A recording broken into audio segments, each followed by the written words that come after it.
Hi, my name is Graham Barnhart, and I'm going to answer some questions today about my poem Belated Letter to My Grandmother.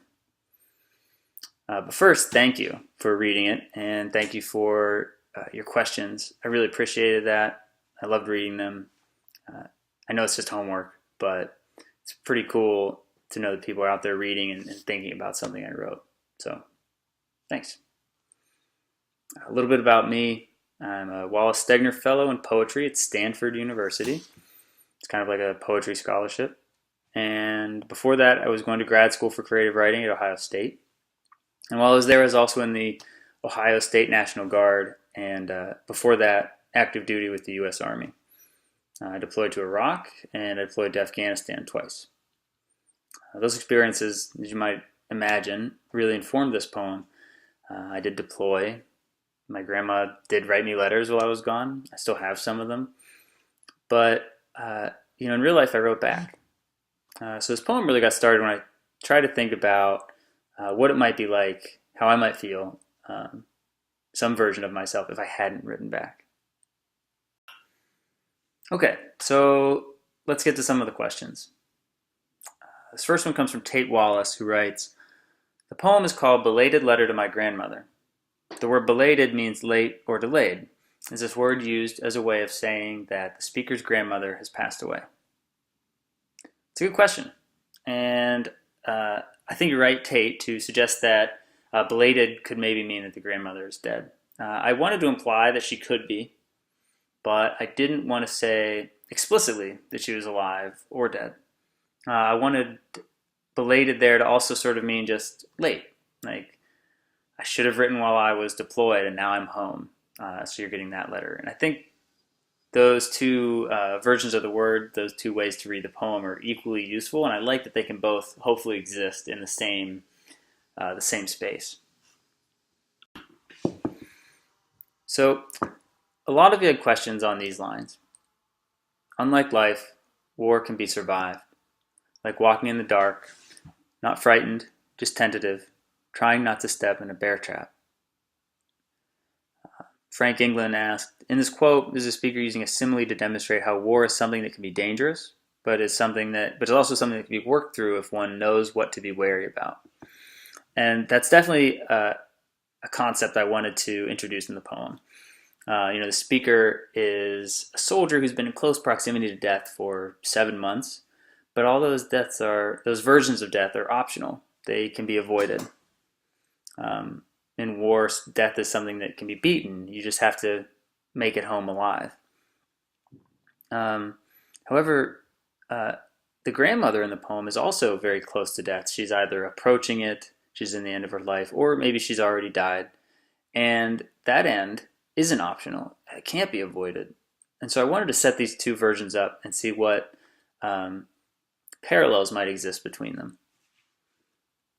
Hannah Ness asks, was the bear trap a metaphor for a grenade or an ambush in the war? Then when the speaker talks about traps back home, is that a metaphor representing personal issues with people the speaker encounters?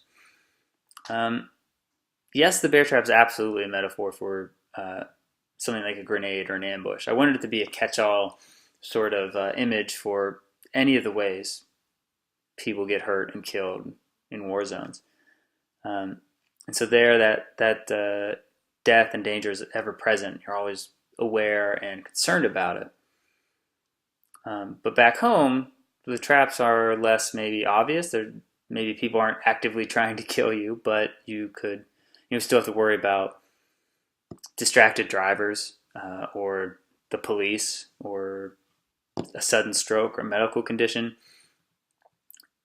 These things we think of that the poem is describing as traps exist in both places. So one of the goals I think one of the things I was interested in this poem is saying, like, well, what's really different about being deployed?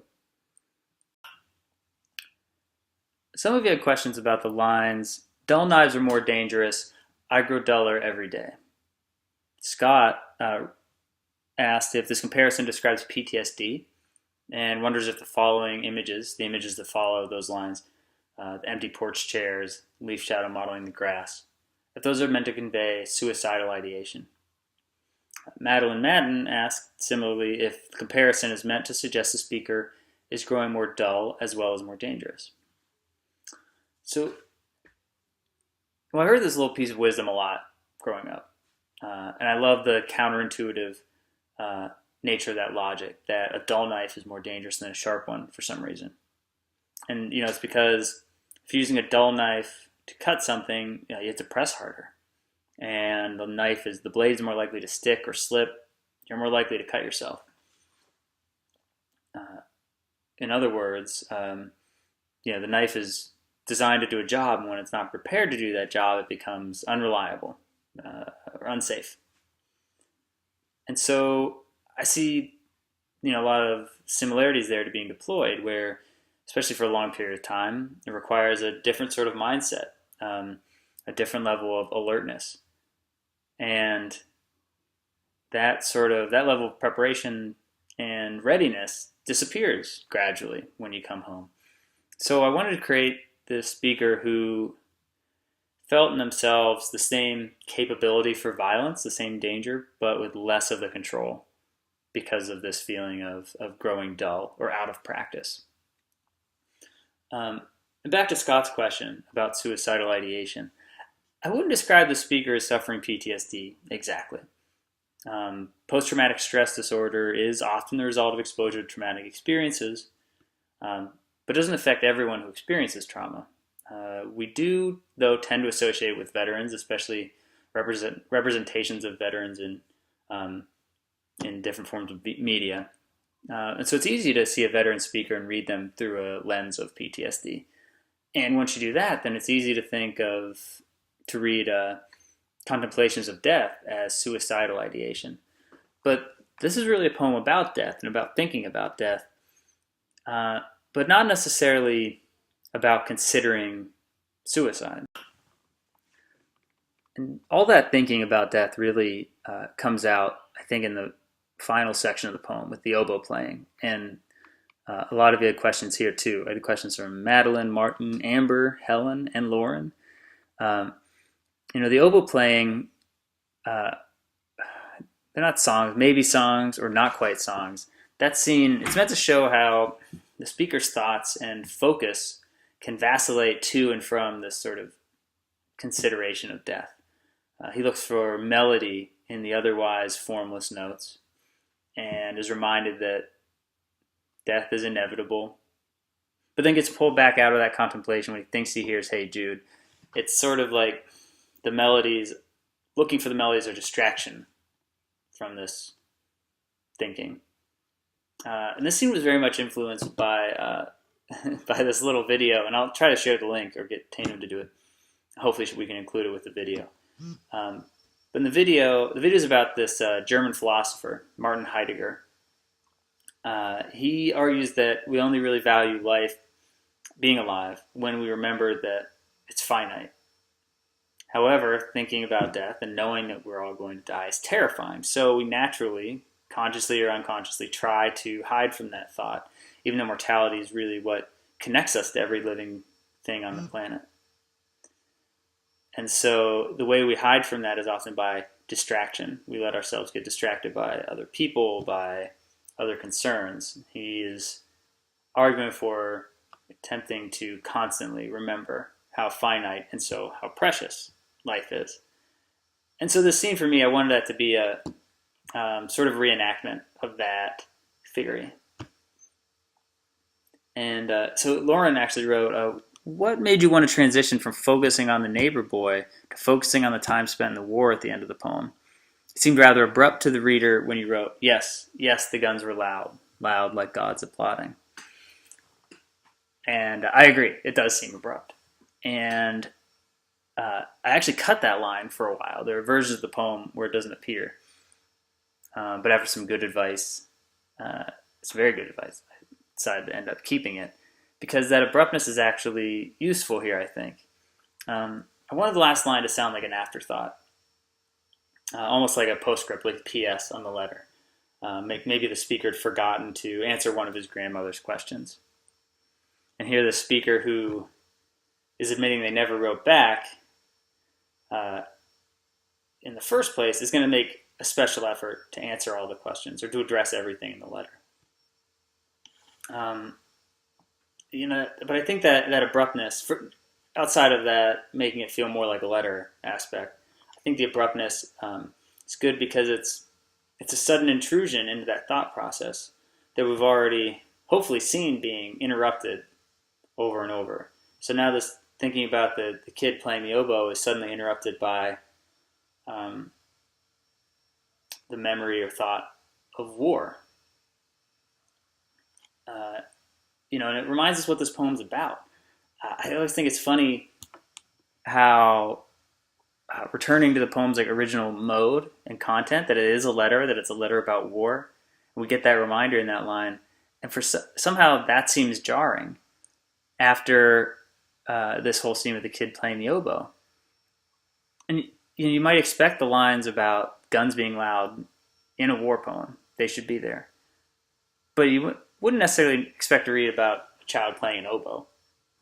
And so that really seems like the part of the poem that's not out of place, but is more surprising. And then so it feels surprising to go back to what the poem originally was, where it started out. Last question. This one comes from Helen Wynn. She says, "There's a line that keeps catching my attention. The speaker says, 'I'm sorry I never wrote while I was away. I thought only tragedy makes this interesting.' I wanted to ask what the speaker meant while writing that line. It seemed to me like the speaker was in a war, so there should have been plenty of tragedy all around, and there should have been lots of interesting things to tell the speaker's grandmother." Yeah, absolutely. I think I had two goals with this line. The one was to suggest that maybe this soldier doesn't feel like their deployments were exciting enough to recount. Like maybe he wasn't in any gunfights, didn't get wounded, none of his friends got killed. He doesn't have the narrative that we expect out of a veteran coming home. But also, I think I wanted to get at this idea that like tragedy or traumatic experiences can feel defining. They can become a part of who you are, and also a part of the mystery of who you are. Sharing them with other people lessens that mystery. And so keeping it can make yourself, I think, can give us a sense of being interesting or feeling interesting.